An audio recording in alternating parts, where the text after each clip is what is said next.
Oi, pessoal, tudo bom? Estamos aqui em mais um Entrevista com Asas. Eu e o Kowalski fazendo questão de participar, né? E hoje a gente vai conversar com o diretor-presidente de uma das principais empresas brasileiras que atua nessa área do transporte aeromédico e da aviação de transporte corporativo, executivo, de fretamentos, né?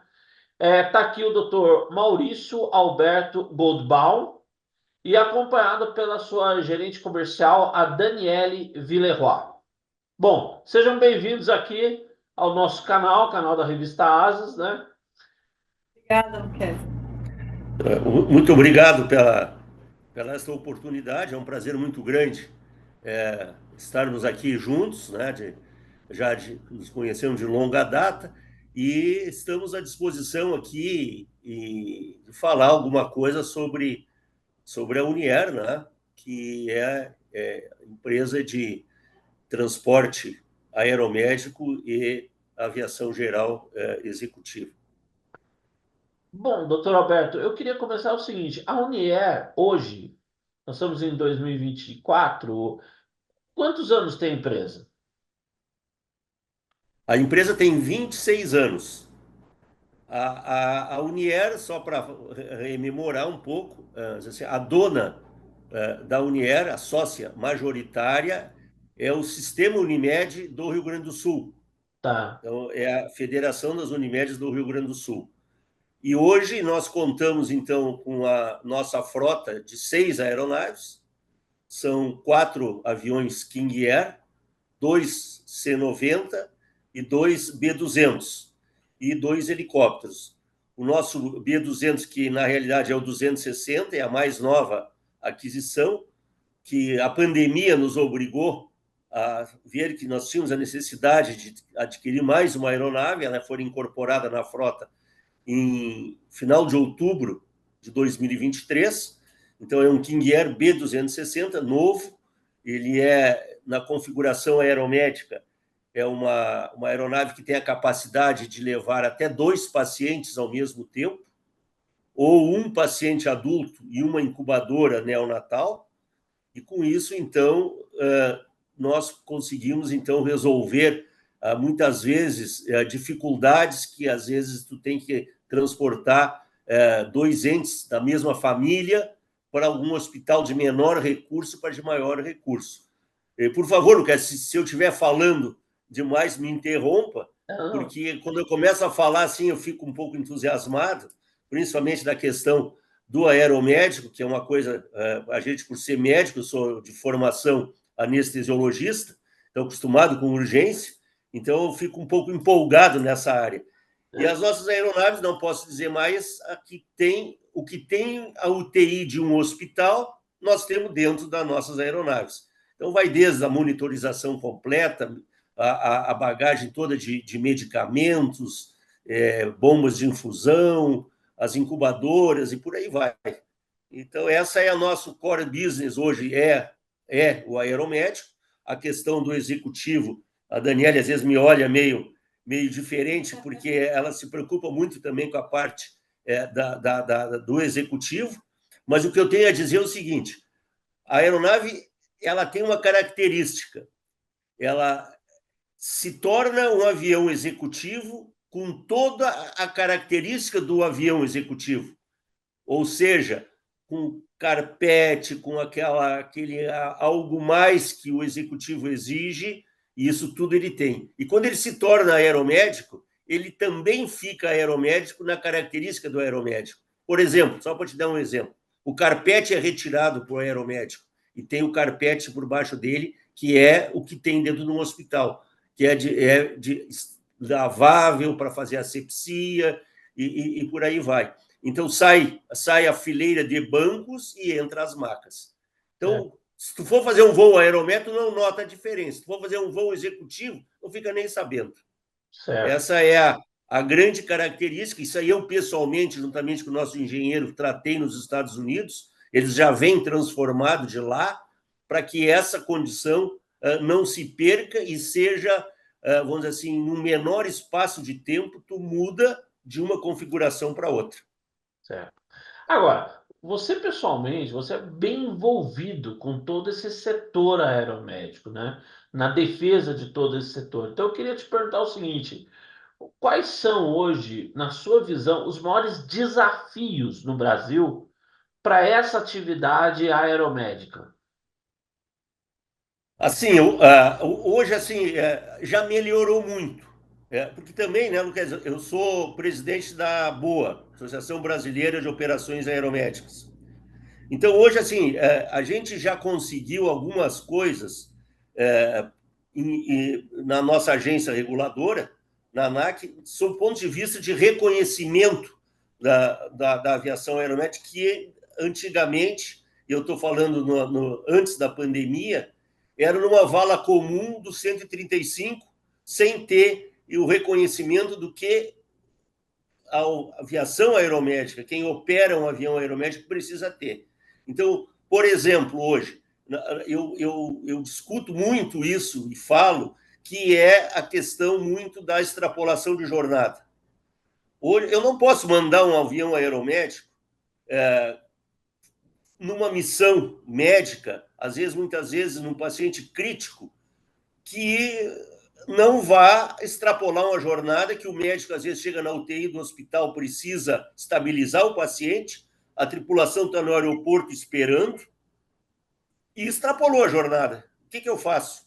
Eu volto sem o paciente, eu deixo o paciente. Claro que eu não faço isso. Eu volto, eu trago o paciente, eu sou obrigado a comunicar à agência reguladora e eu sou autuado. E eu tenho que fazer a defesa. Isso é custo. É, Na grande maioria das vezes, a gente tem esse reconhecimento, mas isso tem custo. Então, isso é um ponto que a gente bate muito, que remete lá na lei do aeronauta, e a lei do aeronauta a gente precisa mudar ela nessa questão. Então, hoje já começa a se falar muito na fadiga. Então, tem temas que já estão sendo discutidos, que é a questão da fadiga. O que a gente tem que fazer? O bom senso do comandante.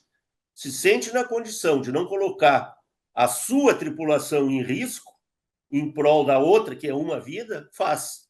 Depois a gente vê como é que fica.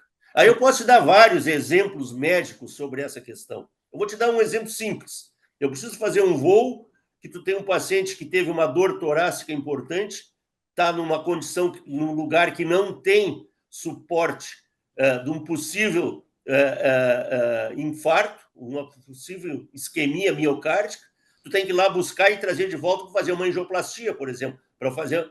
E aí o que faz? Tu não pode deixar lá o paciente. Ou uma grávida que entra em trabalho de parto com um nenê prematuro que precisa de uma incubadora numa UTI neonatal. Então, são pontos que a gente pode enumerar, assim, condição. Então, isso é um ponto, assim, que tem que melhorar mais, já melhorou um pouco por esse reconhecimento, mas ainda tem que melhorar mais. Então, esse é fundamental. O segundo ponto também que eu falo nessa questão muito, e tudo vai virar, tu vai ver que eu não vou nem entrar na questão mercadológica, eu estou falando questão das dificuldades operacionais. Por exemplo, tu para um avião aeromédico, teria que ter uma preferência para a nossa Receita Federal, a nossa das peças para recompor esse avião aeromédico que está parado. É muito moroso, demora muito. Então, é outro ponto que tem que ser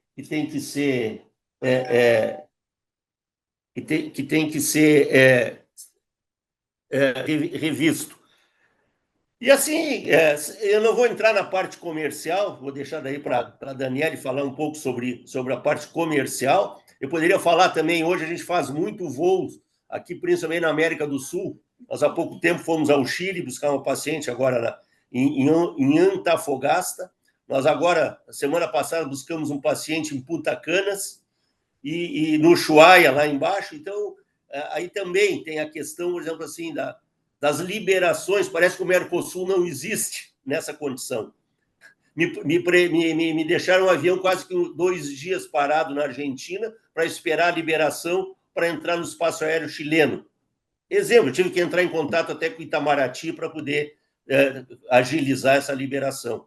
Então, isso são pontos que quem opera o aeromédico ainda engatinha, tem dificuldades, E depois nós podemos entrar, que é outro capítulo, no resgate, que tu chegasse a tocar, que é outra novela que também nós podemos falar um bom tempo até sobre isso, talvez em outra oportunidade. Deixa agora para... Já falei demais sobre o Aeromed, deixa ela falar da parte comercial.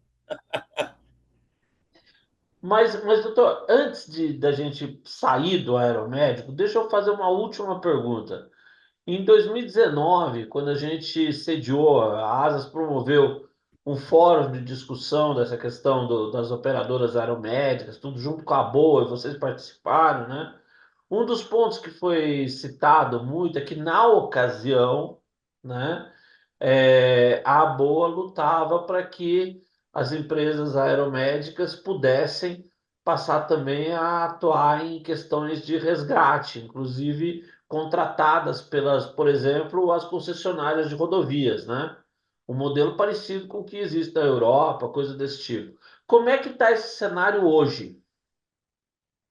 Não, hoje esse cenário existe a possibilidade da empresa privada prestar o resgate, desde que ela tenha a homologação aeromédica e se sinta, sob sua responsabilidade, capaz de realizar essa missão, a missão de resgate, porque a gente sabe de antemão que é uma missão extremamente complexa.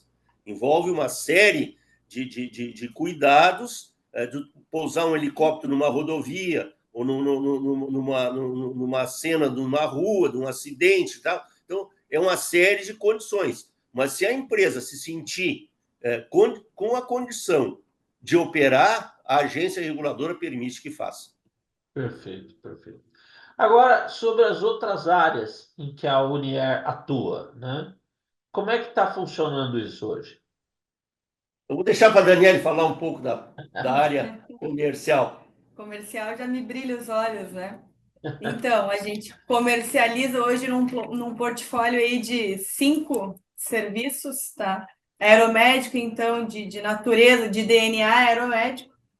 Na sequência, então, desenvolvemos já há muitos anos, o transporte executivo, táxi aéreo, proveniente num desdobramento do executivo também, uma área bem específica focada no turismo, mais inclusive sobre helicóptero, mas também aviões aqui para a América do Sul. Transporte de cargas, nós temos homologação também, e inspeção de linha. Então, é um portfólio aí já bem amplo. Claro que acaba que o foco do dia a dia, da rotina, é o aeromédico e o executivo. Também aí desdobrando de novo no turismo. São as nossas principais frentes hoje.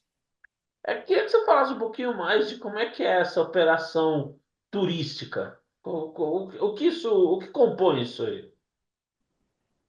Nós temos parcerias com hotéis, resorts, agências, seguradoras, para tentar aí ter uma rede de relacionamento importante com todas as pontas que envolvem o turismo, né? Aqui no Rio Grande do Sul, por exemplo, já há bastante tempo a gente tem parceria com os principais hotéis nas cidades turísticas, Gramado, Canela, nos canyons, então Cambará também temos alguns hotéis e resorts de referência. Levamos para o litoral, tivemos uma campanha bem importante para o litoral agora, porque são horas de trânsito independente de poder aquisitivo, em que em 30 minutos tu consegue estar lá, é um super conforto, com uma paisagem maravilhosa, né? Então, nós temos hoje os voos spot, que a gente chama assim, tu pode nos contratar para fazer um voo pontual de uma origem e destino que te interesse, sítio, fazenda ou algum local turístico. A gente também faz os links com esses nossos parceiros e nós temos pacotes diferenciados chamados Uni Experience. Ali, então, com vinícolas, algumas vinícolas desenvolvendo a cada dia mais parceiros, onde contempla a experiência completa. Certo. Porque hoje se fala muito em experiência, né? Sim. Então, não adianta eu ter um local, uma hospedagem muito boa se eu não tiver uma experiência gastronômica à altura. Não adianta eu ter tudo isso lá e ser muito desconfortável ou muito longa a viagem até lá, né? E aí um exemplo aí é Cambará, que está, infelizmente, uma região maravilhosa e está absurdamente ruim de chegar lá via terrestre, né? Saiu na TV esses dias, eu estava olhando a reportagem. Então, o helicóptero, nesse caso, é o nosso principal instrumento em se tratando desses pacotes UniExperience. Caso o cliente tenha interesse em alguma experiência que a gente ainda não tenha desenvolvido, a gente desenvolve, a gente faz pacotes muito customizados em cima da necessidade e da vontade de cada cliente, pedido de casamento, bodas, nascimento de criança, a gente faz aquela chá revelação com as fumacinhas coloridas. Então, assim, não existe um limite, né? Em se tratando assim de turismo, claro, tudo dentro das normas possíveis ali pela ANAC, mas a gente gosta de inventar bastante para usar a criatividade. E aqui na América do Sul também, a gente vai bastante a Punta, leva muitos clientes recorrentes a Punta, Montevidéu, Buenos Aires, o pessoal que quer ter mais conforto, que é um voo mais premium, mais exclusivo, dedicado, com horários que tem flexíveis, quer sair de madrugada, quer voltar de noite. A gente leva, então, casais, famílias, até uma pessoa só. E aí, fora do turismo, a linha executiva, também os voos pontuais, provavelmente muito corriqueiro para fechamento de negócios, né? Tem uma reunião agora, preciso chegar em São Paulo, mas também com empresas. A gente trabalha já há bastante tempo com contrato por horas. A gente negocia previamente um número X de horas mensais e a empresa tem toda a flexibilidade de usar essas horas conforme necessitar, para visitar filiais, para levar clientes, para visitar empreendimentos. Então, a gente tem bastante clientes de peso aí nessa área.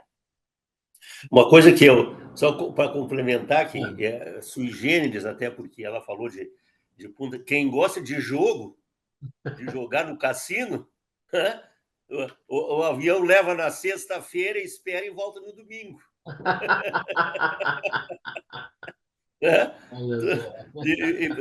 E por aí vai, e já aconteceu, por isso que eu estou falando. A sede de vocês, a sede operacional de vocês é Porto Alegre, né? Também. Nós temos duas bases operacionais, hangares próprios, em Londrina, no Paraná, e Porto Alegre, Rio Grande do Sul, aqui no Salgado Filho. E a nossa área de atuação, já expandindo aí, graças a Deus, a passos largos, estamos, então, em todo o território brasileiro, a gente atua com essas duas bases, toda a América do Sul, Central, Caribe e também agora Estados Unidos. Ah, é? E nós estamos com um helicóptero nosso no Campo de Marte, em São Paulo, numa parceria que se fez aí com uma empresa para fazer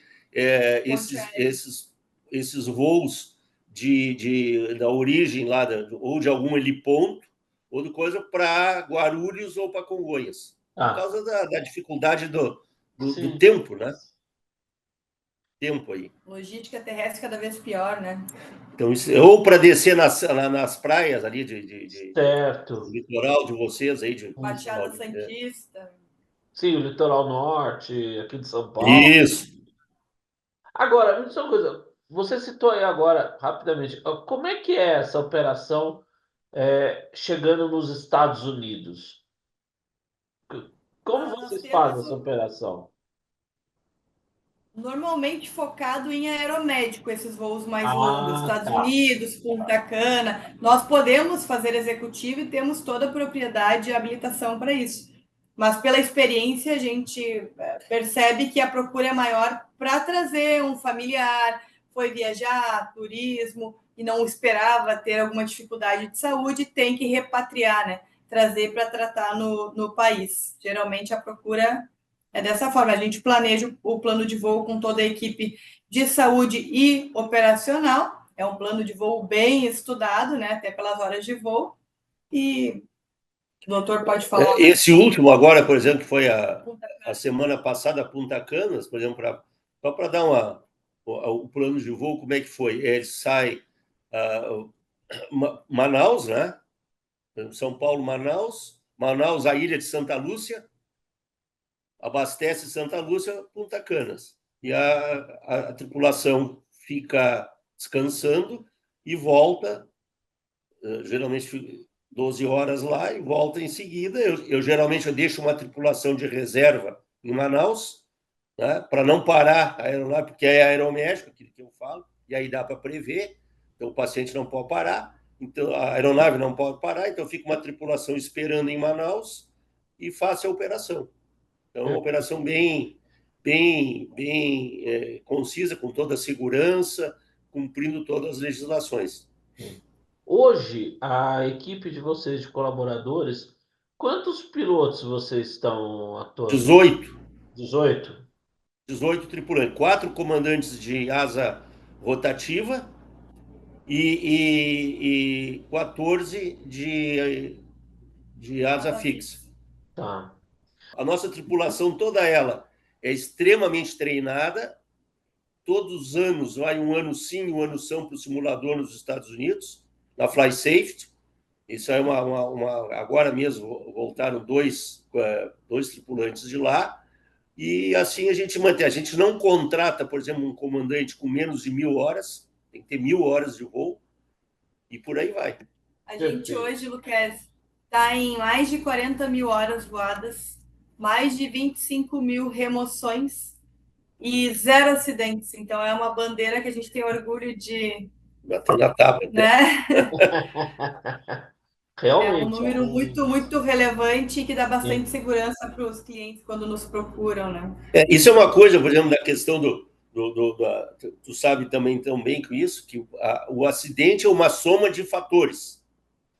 Então, a gente procura minimizar o máximo. Então, tripulação treinada, manutenção extremamente rígida e voar com segurança. Essa é a nossa condição. Qualidade do equipamento, bimotor. E por aí vai. Agora uma pergunta, com essa expansão toda que vocês estão apontando aí, inclusive essa expansão, no caso, mais voos aeromédicos, mas chegando até os Estados Unidos, e essa atuação geral aqui até fora das fronteiras brasileiras, pegando a Argentina, Chile e tal, vocês têm planos de expandir a frota, no caso, adquirir, por exemplo, um jato, alguma coisa desse tipo? Assim, uma coisa que eu sempre me preocupo é a padronização da frota. Sim. Então, por exemplo, os helicópteros são esquilo, Tá. os aviões são turbo-hélice King Air. Se tu me perguntar assim, por que a questão do jato? No nosso entendimento hoje, por exemplo, sob o ponto de vista operacional, e eu vou comparar ele, me corrija até, com o nosso B-260, que é um avião agora de última geração, cabine pressurizada automática, e por aí vai. Aviônicos do Fusion e tal. Então, por exemplo, assim, o que acontece? O investimento de um jato de grande porte para fazer um voo, vamos dizer assim, intercontinental ou para as Américas é muito grande. Sim. E o número, a relação custo, ou seja, investimento e retorno, é muito lenta, é muito onerosa. E para a nossa operação aeromédica aqui dentro do Brasil, no meu entendimento, um turbohélice, a operação é mais em conta, a tripulação ela é treinada, a manutenção ela é igual, os mecânicos nossos aqui são todos eles habilitados para essa questão. Então, se eu tiver um jato, eu tenho que ter piloto treinado para o jato, mecânico treinado para o jato, e aí eu vou entrar agora num outro ponto. Às vezes, tu vai em pistas que tem uma condição menor, tu tem que tirar combustível por causa do peso do kit aeromédico, e mais tu tem que tirar combustível, e a autonomia do jato se reduz, tu tem que parar para abastecer, enquanto que eu vou chamar o Kingão velho vai lá, né? E a diferença de velocidade no fim, o tempo quase que iguala. Ele vai a 550, 560 por hora, esse o King novo. E o jato, claro, 700, 800, mas às vezes tu tem que parar para abastecer por causa do peso. Certo. Então, no fim, dá 1 hora. Esse exemplo aqui de Punta Cana, por exemplo, o pessoal nosso aqui é treinado para mostrar essa questão. Nós fizemos no cálculo, dava uma diferença, não chegava a 1h30 de diferença se fosse um jato ou se fosse o turbo-hélice. Pelas paradas. Pelas paradas. Financeiramente, o custo do voo dá 100 mil a mais de diferença. E o custo lá em cima. Então, ele se torna numa condição de venda, agora vamos falar assim, mais atrativa, porque é uma coisa, só que tu tem que fazer o quê? Tu tem que trabalhar o mercado, que hoje o mercado, a nossa cultura é jato. Ah, porque eu quero um jato. Ah, porque eu quero... Mas se tu for fazer nessa condição que eu estou te explicando, não vale a pena. Imagina tu fazer um voo, pagar 100 mil reais a menos. Não, e Luquez, complementando o que o doutor está falando das pistas, na prática a gente comercialmente vê o quê? Quando o cliente quer contratar um voo privado e não tem o seu próprio avião, é porque ele precisa ir para lugares, grande parte das vezes, que não são grandes centros, que não são aeroportos de grande porte, que tem uma infraestrutura precária. Se nós, com o King Air, temos uma condição de pousar em pista de 1.000 metros, o jato precisa de uma pista de 1.500 ou mais, depende. E aí, peso de aeronave, então, assim, ele inviabiliza, é muito bonito, mas ele inviabiliza grande parte das missões, porque aqui, por exemplo, aqui dentro do Rio Grande do Sul, dá para contar nos dedos as pistas que um jato pousaria. Certo. Até pousa, mas com peso baixo. Sim. Mas aí eles querem botar a capacidade cheia, né? Sim, aí vocês vão ter que sacrificar muita coisa por causa do peso da aeronave. Aí, se mal comparando, Luquez, é a mesma coisa assim, o pessoal aqui nos procura. Agora, nessa linha de raciocínio. Por que tu não usa um Caravan? Vamos pensar assim. Aí parece que eu estou me contradizendo. Aí o Caravan, preço do voo muito menor do que o King Air. O jato N vezes menor. Aí, quais são as dificuldades e por que eu hoje não teria Caravan na frota? Primeiro, para o aeromédico, nós estamos falando. A cabine não é pressurizada. Sim. Comodidade do paciente. Primeiro ponto. E segundo ponto, que daí também, de novo, é cultura, é monomotor.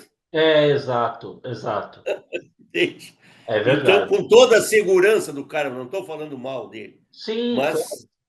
Entende? Então, aí é uma questão mais de cultural. Mas, por essa razão, nós também não teríamos um avião que não fosse pressurizado. Essa é o mote final. Doutor, você ou a Daniela gostariam de tocar em algum ponto, acrescentar alguma coisa aqui da nossa conversa? Eu da minha parte, assim, acho que não tenho nada mais. Eu acho que falamos quase que tudo, né? Não, acho que se a gente pode aproveitar o momento para fazer um merchan, a gente tem que falar que para seguir as redes, né?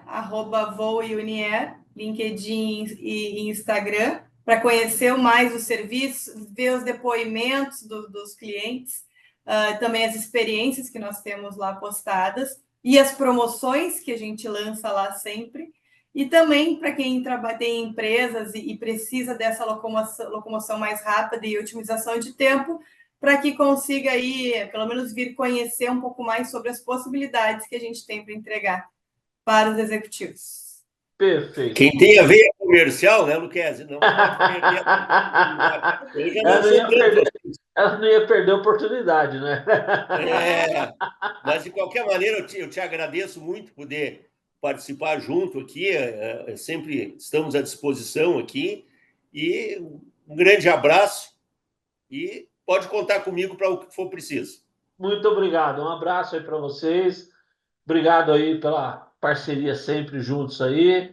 Parabéns pela empresa, porque realmente é uma empresa que se destaca. Eu falo por conhecer, como o senhor falou, a gente se conhece há muito tempo, eu vejo o trabalho de vocês, né? E realmente merece aí um destaque. Tá? Olha, muito obrigada pela oportunidade. Muito obrigado. Um abraço. Tchau. Abraço. Até mais. Até mais.